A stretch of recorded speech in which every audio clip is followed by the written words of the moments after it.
Snack tayo guys. Meron tayong sandwich dito. Ayan, yung palaman niya, full of cheese, eggs, and burger. Nandun sa ilalim. Pinalaman ni Daddy. And meron tayo ditong fries. Meron din tayong sausawan guys. Yung ating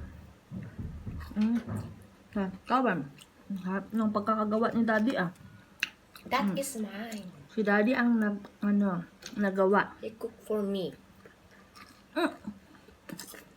Ayaw magpatalo ng Joshua. Sabi niya, si Daddy daw ay nag-cook para sa kanya. Para kay Mami, wala. Ayaw niyo kay Josh. Ang dami ng palaman ni Josh. Ang siyempre sa akin to, Ayaw niyo kay Daddy.